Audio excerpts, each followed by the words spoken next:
Hello, fellow entrepreneurs. Welcome to my channel where I read and summarize books relating to being a better entrepreneur. I've met no one who I thought was wise who didn't read. I believe reading is essential for those who seek to rise above the ordinary. So today, we'll be learning from Eric Ries's book, The Lean Startup. So without further ado, let's get straight into it. Traditional management entails two steps: creating plans and overseeing the people who carry them out. A manager makes a plan, establishes milestones, and assigns tasks to her employees, guiding them to ensure that they meet their deadlines. The management strategy works best in well-established businesses that have had enough experience to know what has worked in the past and what might work in the future. Startups, on the other hand, are unique in that they can't predict their own future because they don't have one, don't know what their customers want, and don't know which strategies are best for attracting customers or building a long-term business. They must remain adaptable in order to discover what might work. It would be delusory to adopt fixed plans with set milestones or to rely on long-term market forecasts. Despite this, many entrepreneurs employ corporate management tools like milestone plans and long-term market forecasts. They act as if they're preparing a space rocket for launch, tinkering with it for years before launching it when everything is just right. In reality, running a startup is more akin to driving a Jeep through rocky terrain, where the founders must constantly change direction and react quickly to unexpected obstacles and dead ends. However, startups should not completely abandon planning in favor of a chaotic, just-do-it mentality. Driving erratically will not get you anywhere. Someone must be behind the wheel to make informed decisions about which direction to take. The management team of a startup should try to keep an overview of the situation and steer the company toward its overall goal. As a result, they must identify the appropriate metrics to determine whether their journey is taking them in the right direction. Part 1. The management of startups differs from that of established businesses. A startup goal is to develop a long-term business model. Any startup's primary goal is to develop a profitable and long-term business model.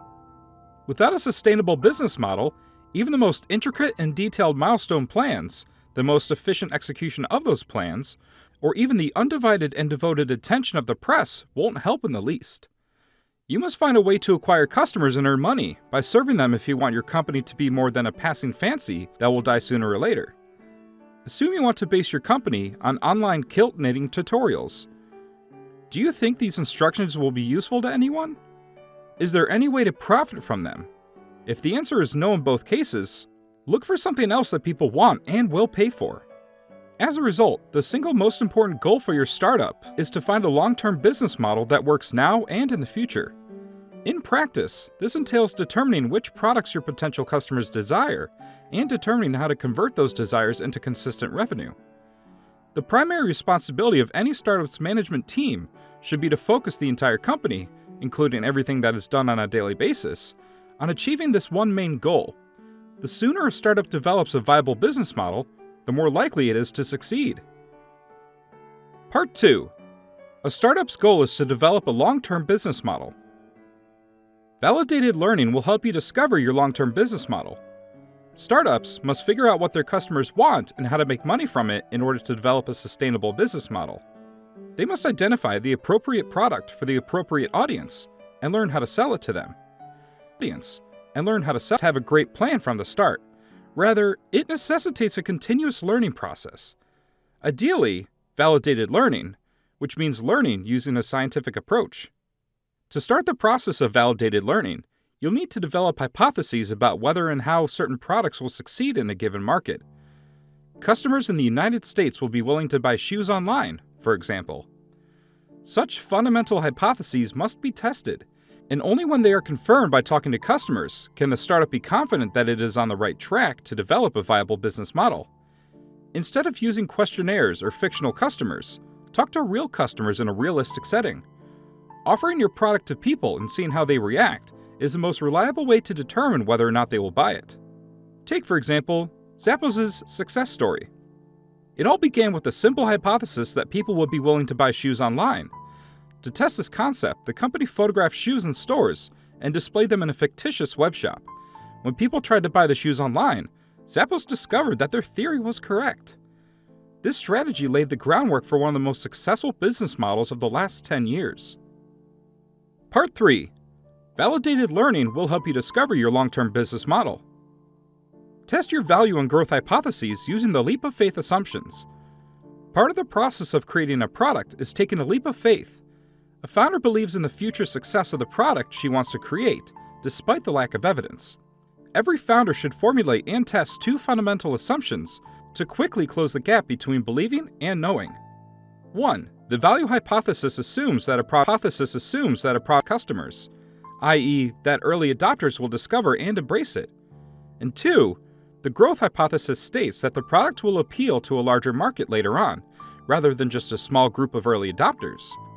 Both assumptions must be put to the test right away. It is only worth investing time and effort in developing the product if they can be validated. Consider Facebook. At a time when the social network had only a few users, they were able to validate both the value and growth hypothesis. First and foremost, the network's registered users were extremely active. More than half of the participants checked in at least once a day, providing compelling evidence for the value hypothesis. Second, Facebook's user activation rates were phenomenal, implying that it quickly gained market share. Without spending a penny on marketing, 3/4 of all students at colleges where Facebook was introduced signed up within a month. As a result, the growth hypothesis was also proven. Such compelling data convinced investors of the new social network's long-term viability, prompting them to invest millions of dollars at an early stage. Part 4. Test your value and growth hypotheses using the leap of faith assumptions. To test your idea in the market, create a minimum viable product. Many entrepreneurs spend far too much time working on a product in isolation, without knowing whether or not the product has any real customers. If you want to build a long-term business, you must determine whether there is a market for your product as soon as possible. Making a minimal version of your product is the quickest and easiest way to get real-world customer feedback on your concept. This minimum viable product, also known as MVP, should be as simple as possible, containing only what is required to provide customers with a realistic experience of how your product would work, just enough for them to provide useful feedback. A simple bare-bones prototype of your product, or even a smoke test, in which you pretend to sell a fake product, can serve as the MVP. A good example is uploading pictures of shoes to a web shop, even if you can't sell them yet. Consider Dropbox's founders. They knew that turning their concept into a product would take a long time, so they came up with a quick and creative way to test their hypothesis that there was a demand for a new and user-friendly data synchronization service. They made a video presenting their concept. The founders had assumed there would be a demand for such a product, and they were correct. 75,000 people had signed up for their waiting list in one night, indicating that Dropbox was on the right track. As a result, they could confidently begin working on the actual product. Similarly, before starting to build a product, a startup should determine whether there is a real demand for it. So, to test your idea in the market, create a minimum viable product. Part 5. Build, measure, and learn as quickly as possible. The top priority in the search for a long-term business model is education. Every startup must learn which products to build and how to profit from them. This can't happen if you're disconnected from reality. You must go out and demonstrate your product to customers, collect feedback, and then learn from it. Set up so-called build, measure, and learn, or BML, loops to help with this. BML stands for the build, measure, learn cycle. You start by creating a basic version of your product, such as a prototype or a smoke test. And second, you take this product to its target market and collect feedback from customers. You can measure interest in the product by collecting quantitative data from this experiment. For example, how many people clicked the purchase button and attempted to buy shoes from your fake web shop? When you're measuring, don't just look at the numbers. Talk to your customers as well. If you want to understand your data, you should also learn about your customers' individual impressions and opinions. What you learn in one cycle should be applied to conceptualizing and building a new, optimized product in the next BML cycle.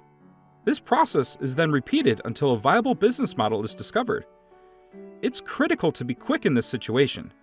Each BML loop aids in the improvement of your product and provides useful information about what your customers want. The more loops you can complete, the more likely you are to find a viable business model. Build, measure, and learn as quickly as possible. Part 6. Split testing can help you improve your product. Startups must distinguish between value and waste when developing and improving a product. They must determine which features are valuable to their customers and which are not. Features that help a company attract more customers or increase revenue are considered valuable. Even if the founders or engineers think they're the best thing ever, features that don't do either are a waste of time. Split testing is a clever way to distinguish between value and waste. Create two versions of your product whenever you consider adding a new feature or changing an existing one. One with the new feature and one without. You'll quickly see which version is more appealing to customers if you test both. Mail-order companies were among the first to employ this strategy. To see if a new catalog layout would increase orders, they printed two versions. 50% of their customers received the old design, and 50% received the new one. Because the catalogs were identical in every other way, and the customers were divided at random, the companies only had to compare how many orders each group placed. This information clarified whether or not the new design was an improvement. In the same vein, any startup can put any change to the test before implementing it. Do you want to know if your website looks better in red or blue? Why not make two test versions and monitor customer click-through rates for a few days? This semi-scientific approach should be used to test any changes you want to make to your product before implementing them. Split testing can help you improve your product. Part 7. You'll almost always have to pivot to find the right business model for your company. Many startups believe in the popular myth that having a brilliant idea and persevering through numerous setbacks is the key to founding a successful company. A heroic founder has a brilliant idea and fights through numerous setbacks until the idea finally becomes a hit. However, most startups fall into the land of the living dead as a result of this mindset. They can't take a hint and will keep working hard to sell a product that the market simply doesn't want, like mindless zombies. To avoid this, you should keep asking yourself how you can improve your product and help it find its market. You should also consider whether a pivot, a complete change of direction, is necessary on a regular basis. A pivot can take many forms, including redefining your product's core value, pursuing a different customer segment, and switching your primary sales channel. A pivot's main feature is that the startup's core assumptions have changed, necessitating the testing of new hypotheses. Because pivoting can be difficult, many startups avoid and postpone making this decision. This is why holding pivot meetings once a month can be beneficial. In these meetings, you examine the information you've gathered and consider whether you're a zombie in need of a pivot. Many startups had to pivot several times before becoming successful companies. Take, for example, Groupon, which began as a platform for activism and fundraising before evolving into the daily deals platform it is today. You'll almost always have to pivot to find the right business model for your company. Every startup should initially concentrate on a single source of revenue. Any business model must include a growth engine to ensure that the company does not become stagnant. Growth engines can be divided into three categories. 1. The sticky engine works by keeping customers who are already generating a steady stream of revenue. The goal is not to acquire new customers through marketing, but to encourage existing customers to use the product more frequently by providing new features or excellent service. 2. The viral engine works by enlisting the help of current customers to handle the company's marketing. Word of mouth spreads product awareness among your target customers. This can save you a lot of money on marketing, so make it as simple as possible for customers to participate in viral marketing. Hotmail's automatic email signature, PS, get your free email at Hotmail, is a well-known example of a viral growth engine. 3. Finally, a paid engine generates revenue by investing in marketing, such as paid online advertising. Of course, this can be sustained if existing customers generate enough revenue to keep acquisition costs below user lifetime value. In general, you can use all three growth engines at the same time, but it's usually best to focus on just one of them at first to get up to speed as quickly as possible. Focusing on a single growth engine also makes evaluating new features easier. If they help the growth engine gain speed, they're valuable. If not, they're a waste. Part 8. Every startup should initially concentrate on a single source of revenue. Vanity metrics are often flattering, but they are deceptive. They will not assist you in developing a long-term business model. Without pausing to get directions, no startup can find a sustainable business model, and these directions are derived from examining the right metrics. Examine the data you've collected along the way to see if you made any progress toward your long-term goals. Vanity metrics, which are flattering but useless, or even harmful metrics that make a company look good but don't help it get closer to its goals, are unfortunately used by many startups. Vanity metrics force startups to look into the business equivalent of a slimming mirror, making it difficult to confront and solve real problems. It may be flattering to receive a lot of media attention and Facebook fans, for example, but never mistake these signs for success. They don't pay the bills, and you shouldn't waste your time trying to influence such insignificant figures. Other vanity metrics include the number of hours you've already invested in a product or the number of milestones you've reached. These figures may, but do not always, have anything to do with your startup's success. As a result, maximizing them should never be the goal. Even if someone works 100-hour weeks, it's possible that those hours are squandered on something that won't help them succeed in the long run. You can't be successful unless you find a long-term business model and build a customer base that uses your product, and you can't do either if you're fixated on the wrong metrics. Vanity metrics are often flattering, but they are deceptive. They will not assist you in developing a long-term business model. Part 9. Every startup must define and properly analyze its core metrics. For any startup, defining the right metrics to track and continuously evaluating them is critical. Only when you see the metrics improve will you know you're on the way to achieving your long-term goal of developing a viable business model. The right core metrics vary by startup, but they frequently include things like increases in the number of paying customers, average session length per customer, and the number of recommendations generated per 1,000 customers. Each startup must develop its own set of metrics to guide it and provide a realistic picture of its progress. The use of cohort analysis when analyzing data can be beneficial. Compare how new customers behave to how old customers behave, instead of simply looking at how revenues or user base have grown in general. Let's say one of your key performance indicators is your recommendation rate. You should look at the following factors to see how it progresses. 1. How many customers who signed up 6 months ago recommend your product to their friends on average? 2. What about customers who have been with you for 4 months? 3. What was it like 2 months ago?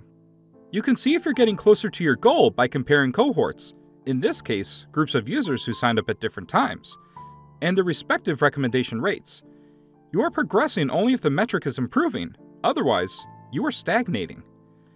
Every startup must define and properly analyze its core metrics.